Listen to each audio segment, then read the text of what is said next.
Hello welcome back to our channel. అందరూ బాగున్నారా friends? ఈ వీడియోలో KTM డ్యూక్ 390 తీసుకోవాలా, అప్రిలియా టోనో 457 ఈ టూ బైక్స్ లో ఏ బైక్ తీసుకోవాలి అనే డౌట్ మీకు ఉంటే ఐ బెట్ యూ వీడియోని స్కిప్ చేయదు, లాస్ట్ వరకు చూడండి. ఏ బైక్ తీసుకోవాలి అనే డౌట్ మీకు తీరిపోయి మీరే ఒక బైక్ ని సెలెక్ట్ చేసుకుంటారు. సో నేను ఇంకా లేట్ చేయను, టాపిక్ లోకి వెళ్ళిపోతున్నాను. First of all colours, looks, model ఈ 3 పాయింట్స్ గురించి మాట్లాడుకుందాము. కలర్స్ వైజ్ ఈ టూ బైక్స్ లో ఉన్న అన్ని కలర్స్ మీకు డిస్ప్లే చేస్తున్నాను. వీడియోని పాస్ చేసుకొని ఒకసారి కలర్స్ ని చెక్ చేయండి. KTM లో ఈ 2 కలర్స్ చూడటానికి రియాలిటీలో బాగుంటాయి. అలానే టోనో 457 లో ఉన్నవి 2 కలర్స్ అయినా రియాలిటీలో చూడటానికి ఇవి 2 చాలా బాగుంటాయి. నెక్స్ట్ ఇంకా బోత్ ఈ 2 బైక్స్ సింగిల్ మోడల్ లోనే అవైలబుల్ గా ఉంటాయి, ఇంకా వేరే ఎలాంటి మోడల్స్ లేవు.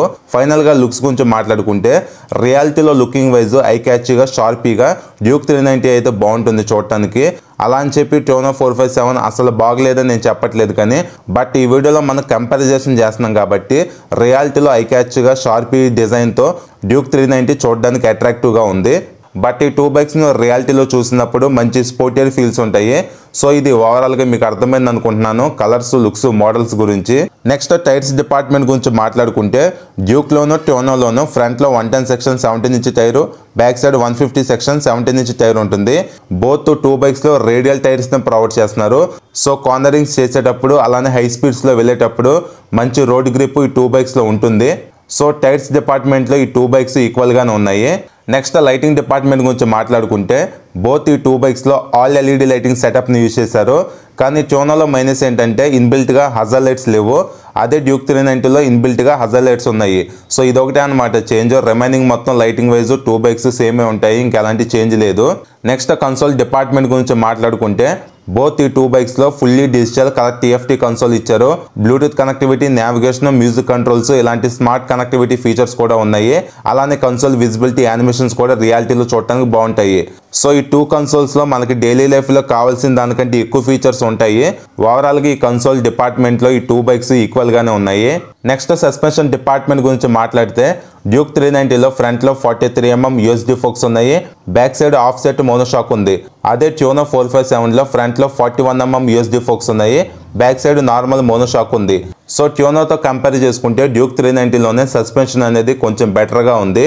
టోనో 457లో front and back preload adjustability మాత్రమే ఇచ్చారు. అదే డ్యూక్ 390లో చూస్తే రీబౌండ్ డాంపింగ్ కూడా అడ్జస్ట్ చేసుకునే ఆప్షన్ ఇచ్చారు. సో ఓవరాల్గా టోనోతో కంపేర్ చేసుకుంటే డ్యూక్ 390లో సస్పెన్షన్ సైజు కొంచెం పెద్దగా ఉంది, అలానే అడ్జస్ట్మెంట్ కూడా కొంచెం ఎక్కువ ఇచ్చారు. కాబట్టి ఓవరాల్గా మంచి పర్ఫార్మెన్స్ డ్యూక్ 390లో మనం ఎక్స్పీరియన్స్ చేయొచ్చు. టోనోలో కూడా USD ఫోక్స్ ఉన్నాయి కాబట్టి మనం రైడ్ చేసేటప్పుడు హ్యాండ్లింగ్ అని స్టెబిలిటీ అనేది బాగుంటుంది. బట్ అడ్జస్ట్మెంట్ వైజ్ కొంచెం అడ్వాన్స్డ్గా డ్యూక్ 390 ఉంది. సో ఈ సస్పెన్షన్ డిపార్ట్మెంట్లో కొంచెం బెటర్గా ఈ డ్యూక్ 390 ఉంది. Next breaking department wise both ఈ 2 బైక్స్లో ఫ్రంట్లో 320mm లార్జ్ డిస్క్ ప్లేట్ ఉంది. ఫ్రంట్లో ఈక్వల్ సైజ్ డిస్క్ ప్లేట్స్ ఉన్నాయి ఈ 2 బైక్స్లో. బ్యాక్ సైడ్ మనం చేంజ్ నోటీస్ చేయొచ్చు. టోనోలో 220mm డిస్క్ ప్లేట్ ఉంది, డ్యూక్ 390లో 240mm డిస్క్ ప్లేట్ ఉంది బ్యాక్ సైడ్. టోనోతో కంపేర్ చేసుకుంటే డ్యూక్లోనే బ్యాక్ సైడ్ బ్రేకింగ్ బైటింగ్ కొంచెం బాగుంటుంది కాబట్టి ఇది ఒక అడ్వాంటేజ్ 390కి. నెక్స్ట్ ఇప్పుడు మెయిన్ హార్ట్ అయిన ఇంజిన్ గురించి మాట్లాడుకుందాము. డ్యూక్ 390లో single cylinder 4 stroke 4 valves 398.63cc BS6 DOHC liquid cooled engine ఉంది. పవర్ ఏమో 45.3 bhpను, టార్క్ 39 Nm ఇంజిన్ ప్రొడ్యూస్ చేయగలదు. టోటల్గా 6 గేర్స్ ఉంటాయి. అదే టోనో 457లో inline 2 cylinder 8 valves 457cc DOHC liquid cooled engine ఉంది. పవర్ ఏమో 47.6 bhpను, టార్క్ 43.5 Nm ఇంజిన్ ప్రొడ్యూస్ చేయగలదు. టోటల్గా 6 గేర్స్ ఉన్నాయి. సో ఇంజిన్ డిపార్ట్మెంట్లో క్లియర్ విన్నర్ టోనో 457. ఎందుకంటే డ్యూక్ 390తో కంపేర్ చేసుకుంటే టోనో 457లోనే మోర్ పవర్ అండ్ టార్క్స్ ఉన్నాయి. అలానే ఇనిషియల్ పికప్ కానీ హై ఎండ్ పర్ఫార్మెన్స్ కానీ 390తో కంపేర్ చేసుకుంటే టోనో 457లో ఎక్కువ ఉంటుంది. బట్ మనం కంపేర్ చేయకుండా ఇండివిజువల్గా చూస్తే 400cc సెగ్మెంట్లో Duke 390 one of the best performance ఉన్న వెహికల్ అనమాట. సింగిల్ సిలిండర్లోనే more power and torques Duke 390 produce చేయగలుగుతుంది. ఈ బైక్లో కూడా pickup and high end performance కూడా బాగుంటుంది. బట్ మనం ఎప్పుడైతే ఈ 2 బైక్స్ను కంపేర్ చేస్తామో క్లియర్ విన్నర్ టోనో 457 అవుతుంది. ఎందుకంటే ఇది ట్విన్ సిలిండర్ ఇంజిన్, అలానే 8 వాల్వ్స్ ఇంజిన్ సీసీ కూడా పెద్దగా ఉంది. మోర్ పవర్ అండ్ టార్క్స్ని ఇదే ప్రొడ్యూస్ చేయగలుగుతుంది అనమాట. సో మీకు అర్థమైంది అనుకుంటున్నాను. కంపేర్ చేయకుండా ఇండివిజువల్గా చూస్తే డ్యూక్ 390 పర్ఫార్మెన్స్ బాగుంటుంది, అలానే టోనో కూడా బాగుంటుంది. బట్ ఎప్పుడైతే మనం కంపేర్ చేస్తామో డ్యూక్ 390తో కంపేర్ చేసుకుంటే టోనో 457 బెటర్ పర్ఫార్మెన్స్ ఇవ్వగలదు. నెక్స్ట్ చాసిస్ వైజ్ డ్యూక్ 390లో steel trellis frame with aluminium sub frame ఉంది. ట్యూనో 457లో అల్యూమినియం ఫ్రేమ్ని ఇచ్చారు. సో బోత్ ఈ 2 బైక్స్లో మంచి చాసిస్ని యూజ్ చేయడం జరిగింది. అలానే 2 బైక్స్లో స్వింగ్ ఆర్మ్స్ కూడా మంచివే ఉన్నాయి. సో మనం రైడ్ చేసేటప్పుడు controlling wise, stability wise 2 bikes చాలా బాగుంటాయి. నెక్స్ట్ ఇంకా మనం కంఫర్ట్ గురించి మాట్లాడుకుంటే బోత్ ఈ 2 బైక్స్లో single piece metal wider handlebar ఇచ్చారు. హ్యాండిల్ కంఫర్ట్ చాలా బాగుంటుంది. ఇంకా సీటింగ్ వైజ్ స్టెప్పర్ సీట్స్ ఉంటాయి. సో ఫ్యామిలీ వైజ్ 2 బైక్స్ని యూజ్ చేసుకోవడం కష్టమే. అలానే పిలియన్ కంఫర్ట్ కూడా చాలా తక్కువ ఉంటుంది. బట్ రైడర్కి కంఫర్ట్ బాగుంటుంది. మీరు హ్యాపీగా ఈ 2 బైక్స్ పైన లాంగ్ రైడ్స్ కూడా వెళ్ళొచ్చు. సో ఇది కంఫర్ట్ గురించి. ఇంకా ఇన్బిల్ట్గా డ్యూక్ 390లో క్విక్ షిఫ్టర్ ప్లస్ ఉంది. ట్యూనోలో క్విక్ షిఫ్టర్ లేదు, సపరేట్గా యాక్సెసరీస్లో కొనుక్కోవాలి, ఇది ఒకటి మైనస్. నెక్స్ట్ డ్యూక్లో టైప్ సి ఛార్జింగ్ సాకెట్ ఉంది. ట్యూనోలో ఛార్జింగ్ సాకెట్ లేదు, ఇది ఒకటి మైనసే. ఇంకా డ్యూక్లో కార్నరింగ్ ఏబిఎస్ ఉంది, ట్యూనోలో కార్నరింగ్ ఏబిఎస్ లేదు. బోత్ ఈ 2 బైక్స్లో స్విచబుల్ ఏబిఎస్ ఉంది. కావాలనుకుంటే మీరు బ్యాక్ సైడ్ ఏబిఎస్ని ఆఫ్ చేసుకోవచ్చు. ఇంకా బోత్ ఈ 2 బైక్స్లో ట్రాక్షన్ కంట్రోల్ ఇచ్చారు. కానీ ప్లస్ పాయింట్ ఏంటంటే ట్యూనోలో 3 లెవెల్లో ట్రాక్షన్ కంట్రోల్ మీరు అడ్జస్ట్ చేసుకోవచ్చు. నెక్స్ట్ ఇంకా బోత్ ఈ 2 బైక్స్లో రైడింగ్ మోడ్స్ ఉన్నాయి. అలానే 2 బైక్స్లో స్టెప్పర్ క్లచ్ కూడా ఉంది. నెక్స్ట్ డ్యూక్లో క్రూజ్ కంట్రోల్ ఉంది, ఇది ఒక బిగ్గెస్ట్ ప్లస్ పాయింట్ అనమాట. అలానే డ్యూక్లో లాంచ్ కంట్రోల్ ఉంది, ట్యూనోలో లాంచ్ కంట్రోల్ లేదు. ఇంకా డ్యూక్లో స్పీడ్ లిమిట్ ఫీచర్ ఉంది, ట్యూనోలో స్పీడ్ లిమిట్ ఫీచర్ లేదు. అలానే బోత్ ఈ 2 బైక్స్లో రైడ్ బై వైర్ టెక్నాలజీ కూడా ఉంది. నెక్స్ట్ డ్యూక్లో ఇన్బిల్ట్గా అడ్జస్టబుల్ లెవర్స్ ఉంటే ట్యూనోలో ఇన్బిల్ట్గా అడ్జస్టబుల్ లెవర్స్ లేవు, ఇది ఒకటి మైనసే. నెక్స్ట్ ఇంకా ఈ 2 బైక్స్లో ఓపెన్ చైన్ ఉంటుంది. సో రెగ్యులర్గా మీరు చైన్ క్లీనింగ్ చేసుకోవాలనుకుంటే సపరేట్గా పెడక్ స్టాండ్ తీసుకోవాలి. అలానే ఇంకా డ్యూక్లో మెటల్ ఫ్యూల్ ట్యాంక్ ఉంటే ట్యూనోలో ఫైబర్ ఫ్యూల్ ట్యాంక్ ఇచ్చారు. నెక్స్ట్ ఇంకా బోత్ ఈ 2 బైక్స్లో అండర్ బెల్లీ ఎగ్జాస్ట్ సిస్టమ్ ఇచ్చారు. సో రియాలిటీలో ఎగ్జాస్ట్ సౌండ్ డ్యూక్తో కంపేర్ చేసుకుంటే ట్యూనోలోనే బేసిక్గా వినటానికి బాగుంటుంది రైడింగ్లో. నెక్స్ట్ ఇంకా డ్యూక్ 390 టోటల్ వెయిట్ 168 kgs ఉంటే ట్యూనో టోటల్ వెయిట్ 175 kgs ఉంది. లైట్ వెయిట్ డ్యూకే ఉంటుంది. నెక్స్ట్ ఇంకా ఈ బోత్ ఈ 2 బైక్స్ సీట్ హైట్ సేమ్ ఉన్నాయి, 800 mm సీట్ హైట్ ఇచ్చారు.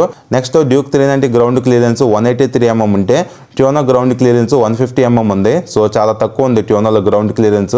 నెక్స్ట్ మైలేజ్ గురించి మాట్లాడుకుంటే బోత్ ఈ 2 బైక్స్లో బిలో 30 km మైలేజ్ మీరు ఎక్స్పెక్ట్ చేయొచ్చు. అలానే ఫ్యూల్ ట్యాంక్ కెపాసిటీ డ్యూక్ 390లో 15 లీటర్స్ ఇచ్చారు, చాలా ఎక్కువ ఉంది ఫ్యూల్ ట్యాంక్ కెపాసిటీ. ట్యూనోలో ఫ్యూల్ ట్యాంక్ కెపాసిటీ 12.7 లీటర్స్ ఇచ్చారు, సో కొంచెం తక్కువ ఉంది. నెక్స్ట్ ఇప్పుడు మనం ఈ 2 బైక్స్ ఆన్ రోడ్ ప్రైజెస్ గురించి మాట్లాడుకుందాము. KTM Duke 390 on road price 3,70,000 వరకు ఉంది. అప్రిలియా ట్యూనో 457 ఆన్ రోడ్ ప్రైస్ 4,65,000 వరకు ఉంది. సో ఈ ప్రైజెస్ అనేవి మీ లొకేషన్ వైజ్ కొంచెం అటు ఇటుగా చేంజ్ అవుతూ ఉంటాయి, ఇది గమనించండి. నెక్స్ట్ ఇప్పుడు సర్వీస్ గురించి మాట్లాడుకుంటే అప్రిలియాతో కంపేర్ చేసుకుంటే KTM షోరూమ్స్ ఎక్కువ ఉంటాయి కాబట్టి సర్వీస్ రీచ్ అనేది KTMలో బాగుంటుంది. అప్రిలియా షోరూమ్స్ ఏంటంటే కొంచెం లిమిటెడ్గా ఉంటాయి అన్నమాట. ఇంకా మెయింటెనెన్స్ గురించి మాట్లాడుకుంటే బోత్ ఈ 2 బైక్స్ మెయింటెనెన్స్ ఎక్కువే ఉంటుంది, తక్కువైతే ఏముండదు. సో ఇప్పుడు మన ఫైనల్ కన్క్లూజన్ పాయింట్, ఏ బైక్ కొనాలి? KTM డ్యూక్ 390 మన ఇండియన్ మార్కెట్లో ఎప్పటి నుంచో ఉంది. చాలా మందికి ఈ బైక్ డ్రీమ్ బైక్ కూడా. 400cc సెగ్మెంట్లో one of the best bike అనమాట. పర్ఫార్మెన్స్ బాగుంటుంది, లుక్స్ బాగుంటాయి, అలానే ఎలక్ట్రానిక్ ఫీచర్స్ కూడా ఎక్కువ ఇచ్చారు. ప్రైస్ కూడా అప్రిలియాతో కంపేర్ చేసుకుంటే తక్కువలోనే ఉంది. సో ఈ ట్యూనో 457 ఏంటంటే లేటెస్ట్గా లాంచ్ అయింది. ఈ బైక్లో మెయిన్ అట్రాక్టివ్ పాయింట్ ఏదైనా ఉందంటే ఆ ట్విన్ సిలిండర్ ఇంజన్. ఆ ఇంజన్ పర్ఫార్మెన్స్ని మనం ఎక్స్పీరియన్స్ చేయడానికి ఆ బైక్ని తీసుకోవాలి. డ్యూక్తో కంపేర్ చేసుకుంటే ప్రైస్ అనేది ఎక్కువ ఉంది, ఫీచర్స్ కూడా తక్కువ ఉన్నాయి. బట్ పర్ఫార్మెన్స్ వైజ్ డ్యూక్తో కంపేర్ చేసుకుంటే ట్యూనోలోనే ఎక్కువ ఉంటుంది అనమాట. సో ఇది ఒక మోస్ట్ అట్రాక్టివ్ థింగ్ అని చెప్పొచ్చు ట్యూనో 457లో పర్ఫార్మెన్స్ అనేది. సో మీరు షోరూమ్స్కి వెళ్ళి 2 బైక్స్ను టెస్ట్ రైడ్ చేయండి. కంఫర్ట్ వైజ్ మీకు ఏ బైక్ నచ్చింది, ఫీచర్స్ వైజ్ మీకు ఏ బైక్ నచ్చింది, లుక్ మీకు ఏది నచ్చింది, అలానే మీరు ఏ బైక్ని కంఫర్టబుల్గా హ్యాండిల్ చేయగలుగుతున్నారు అది కూడా చూసుకొని మీ దగ్గర ఉన్న బడ్జెట్ని బట్టి ఏ వెహికల్ తీసుకోవాలో మీరు డిసైడ్ అవ్వండి. సో ఎంత చెప్పావు కదా, నువ్వే బైక్ తీసుకుంటావు అని మీరు నన్ను అడిగితే నాకు పర్ఫార్మెన్స్ అనేది మెయిన్ ప్రయారిటీ కాబట్టి నేను ట్యూనో 457 తీసుకుంటాను. ఎందుకంటే నాకు స్పీడ్ ఎక్కువ వెళ్ళే బైక్స్ అంటే చాలా ఇష్టం.